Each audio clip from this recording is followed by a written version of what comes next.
Good morning, Ohio. James Ernest of the Gruel and Truth Radio Network here with Nick Elam.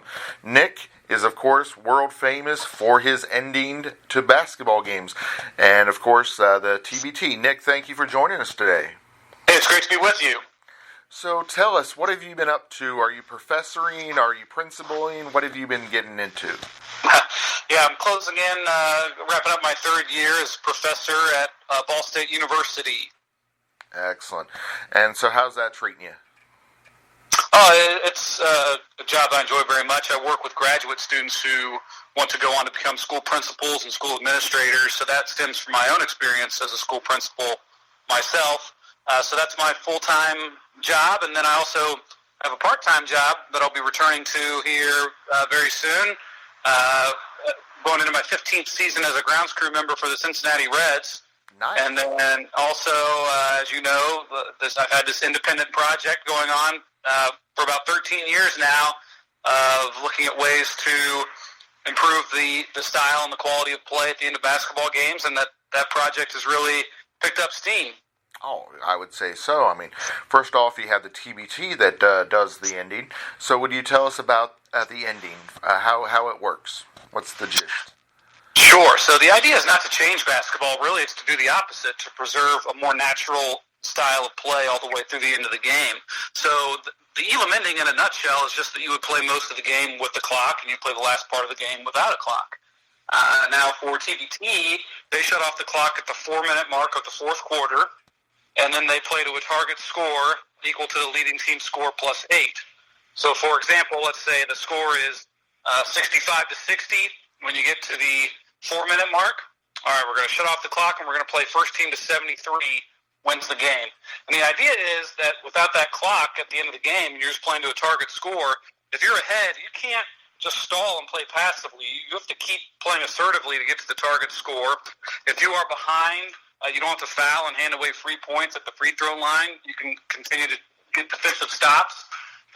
If you are on offense and you're behind, you don't have to rush and force up ugly shots. You can still get your best look. That whole combination of factors makes the outcome of the game less predictable. It makes late comebacks more likely, and we've seen some incredible comebacks at TBT.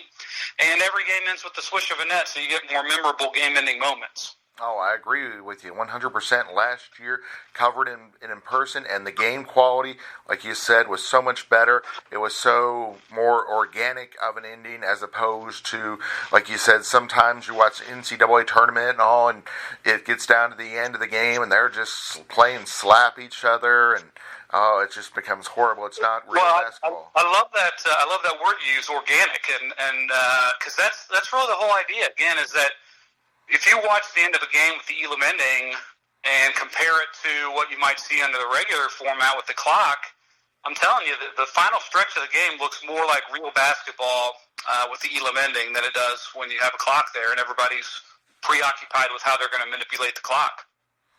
And the amazing thing is, not just the TBT, but this last year, the NBA All-Star Game, the way I understand it, did the Elam Ending. What was it, 15 points they did?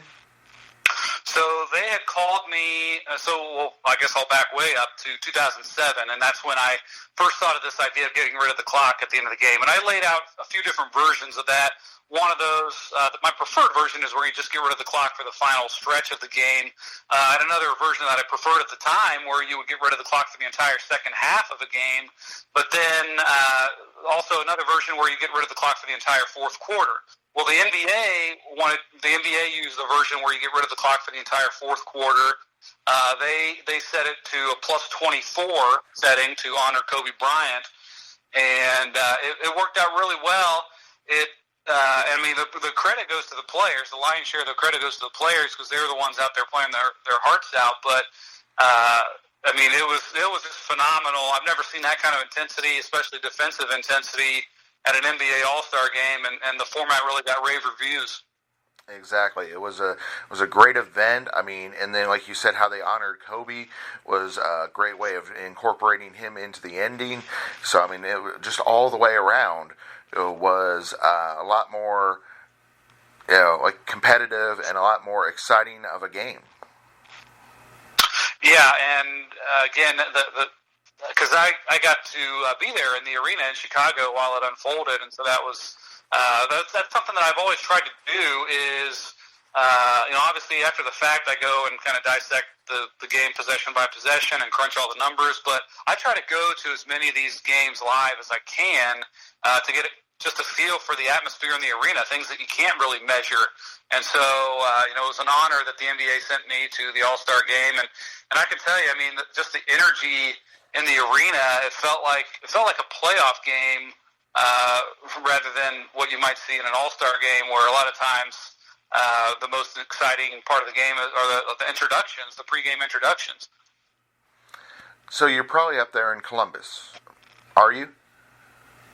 Well, we had discussed that possibility. Now, the safety protocols were so stringent, and it just the idea of adding one more person to a bubble just didn't sit quite right with me. So I declined that opportunity. So in this case, because there's really no atmosphere to soak in if I were to be there live. So in this case, I'm staying at home and watching it from home. Exactly. So you're watching it on ESPN, though, right? Absolutely. Yeah, of course, we gotta go throw that plug out there for them. And some great games, some big upsets. What do you think of the tournament so far? It's been, okay. Well, for one, and this applies from the opening tip all the way through the end of the game. One style of play that you see in TBT that's been true for years is that it's very up and down style and it's very physical. And that's true in 2020 just as it has been in years past. So, I enjoy that style regardless of whether they use the Elam Ending or not. But as far as the Elam Ending goes, it's provided some great finishes. We've had a few games that have come down to what I call a sudden death situation where next point or next score wins the game. We've had some great comebacks where teams were down by, in some cases, 5 points or 6 points, or yesterday a game where a team was down by 9 points going into the final stretch, and they came back to win the game. And one of the first games of the tournament where, again, one of those sudden death situations, the team forced a turnover near midcourt and was able to turn that into a fast break the other way and won the game on a fast break slam dunk. And wow. Just these thrilling finishes. So again, it's delivering. It's delivering all of its promises once again. So currently we got the matchups 16 and 8, the House of Pain versus the Red Scare. What are your thoughts on that game? So one thing that's interesting about TBT, especially this year in 2020, is that when they seed these teams, there's still a lot of roster shakeups that happen after they seed the teams. So for one example, the 8 seed Red Scare, which that's a Dayton alumni team, and that's my alma mater is Dayton. They've actually had some players drop out since they were seeded that high. But I still expect them to come out and put on a good showing. TBT has gone on record to say that they underseeded House of Pain, the Illinois alumni team, that they are better than their 16 seed represents. So I think this game in particular is a coin flip. So it's going to be really interesting to see who comes out of that. I think regardless of who wins the game today, I think, again, today's game is kind of a coin flip. I think House of Pain probably has the better chance of the two of winning the title if they were to advance. And we can all agree that we hate the corona, and it cost you a number 1 seed because your alma mater should have had a number 1 seed in the NCAA tournament this year. Yeah, it was a magical season, and I've been a season ticket holder for Dayton games ever since I enrolled there in 2000, and I actually attended every single one of their home games this year, even though I live 2 hours away. I'm that passionate about Dayton basketball, and I had my bags packed, ready to head to Brooklyn to see them play in the Atlantic 10 tournament when that was canceled, and then I fully planned on following them around throughout the month of March and hopefully into early April to see them in the Final Four, but it just wasn't meant to be, and that's one of those things we're always going to look back on and wonder what if. Well, that's the reason why they need to get those players together next year and make that their TBT team. Yeah, so they had two graduating seniors this year. They're both playing on this year's TBT team, so it's exciting to see Trey Landers and Ryan Mikesell, who are great leaders, getting a chance still to play on the court. They also had one other player who his final year playing for Dayton this year, and that was Obi Toppin, who was a sophomore. His career is over for a different reason. That's because he's entering the NBA draft, and they fully expect him to be a top 10 pick, and his future is very bright. I think we'll see him flourish in the league because he is just first of all, he's an unselfish player, but he's just so athletic, and he's just as good down on the low block as he is. He can shoot from outside too. He can be a threat from outside, and I've never seen anyone who's as entertaining of a dunker as Obi Toppin. So he's quickly going to emerge as a fan favorite for NBA fans. Another matchup that's really exciting is the New York Yankees of the TBT, the Montreal Canadiens, the Boston Celtics, whoever you want to compare them to, but they definitely deserve the comparison because they tend to just win the championship a lot. The overseas elite versus the Herd That. Yeah, so we'll see that game tomorrow, and overseas elite. They four-time champions. They're 4 in a row. They lost last year, so they're hungry. Although they do have a totally revamped roster, and so even though the name is the same, many of the players are different. But they did get a scare yesterday in their quarterfinal game, or excuse me, their round of 16 game, where they were only ahead by 1 point going into the Elam Ending, but they were able to pull away during that final stretch. But as amazing as Herd That's comeback was yesterday, again, where they were down 97-86 in a game playing to 101 and came back to win the game. It was an all-time Elam Ending comeback. I think they're going to be overmatched in that game against Overseas Elite in the quarterfinals tomorrow. Bayheim Army, number 3 seed, number 22, sideline for cancer. Obviously, I'm rooting for them. I love the fact that they're one of those teams that are all about the cause. Yeah, both of them are mainstays in TBT, and although I give a slight edge on paper to Bayheim's Army, I would not be shocked to see Sideline Cancer win that game. I think they're another team that has played well above what their seed would indicate. And then the last matchup, the Golden Eagles and the Brother Love. Yeah, so we'll see. That'll be the first quarterfinal to tip off here at 2 o'clock this afternoon Eastern Time. And Brotherly Love's had an interesting path where they actually got a free pass through the round of 16 because their opponent had a player who tested positive for COVID-19. So Brotherly Love hasn't played a game since Saturday. And so they will have to shake off a little bit of the rust. But I think beyond that, they're facing a Golden Eagles alumni team that is really a major threat. Aside from Overseas Elite, I consider Golden Eagles probably the best team remaining in this tournament. They're just so fun to watch. I mean, every one of their players brings something to the table that's just not only helps them to win the game, but helps them to make them an entertaining team. So I give an edge to Golden Eagles in that game. So, I mean, you would definitely agree this one's been an exciting tournament, and it's, with having the condensed number of teams, it's definitely made the games even more competitive than usual. Now, don't get me wrong, I'd rather have had the 64 and the different sites, but this tournament's definitely been a strong one.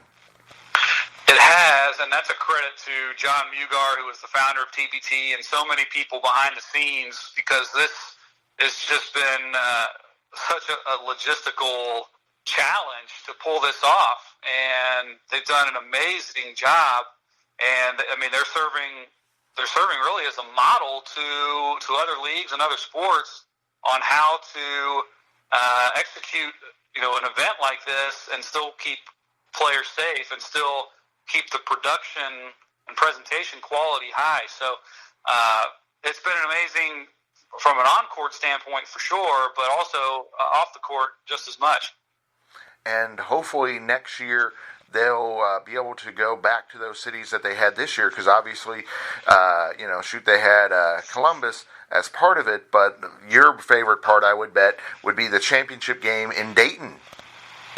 Yeah, and they have announced that they're going to carry over those tournament sites that had planned for 2020. They're going to carry those over to 2021, so they'll have the quarterfinals, semifinals, and finals in Dayton next summer. And I mean, the thing that really drew TBT to Dayton was just the knowledge and the reputation of Dayton fans, of being so passionate about basketball. And Dayton is. They had a year unlike any other this year, where they finished the year ranked number 3. They had an undefeated conference season, and obviously it's easy to get behind a team like that. But most of the time, Dayton's kind of on a bubble team. They're a perennial bubble team, and still they're able to put 13,000 people in the arena for every game and travel well no matter where they play on the road or at neutral site tournaments. And that speaks more for a fan base than other fan bases that get a lot of credit, but they're rooting for a team that's a perennial national championship contender. It's easy to root for teams like that, but when your team's on the bubble and you have that passionate fan base, that speaks loudly. And there's a reason why Dayton has hosted the opening rounds of the tournament for about 20 years now, and it is because Dayton fans show up. Especially if it's Dayton playing on the court, but even if it's not, even if it's teams traveling from afar to play and Dayton as a neutral site, Dayton fans show up, and I expect that to be the same in 2021 at TBT. Definitely. I agree with you 100%. So it sounds like your picks, you're thinking maybe the Eagles or maybe Overseas Elite? Yeah, I at this point, I guess I should say that TBT has generously allowed me to participate in their expert panel, so I get to fill out a bracket before the tournament and submit that. So I actually had Overseas Elite winning over Red Scare in the championship when I filled out my bracket a few weeks ago. But again, there's been some roster movement since then, and if I had to fill out a new quarterfinal bracket right now, I would have Overseas Elite and Golden Eagles in the final. And I'd probably flip a coin to see who would win that game.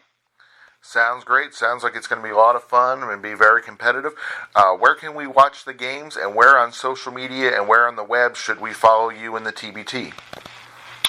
Sure. So the games, as far as the games go, they're on the worldwide leader in sports, ESPN. That's Friday afternoon and Saturday afternoon for the quarterfinals. Sunday late afternoon and early evening for the semifinals, and then Tuesday night at 7 p.m. Eastern on ESPN is the championship, where somebody's going to put the ball through the net to win $1 million for their team.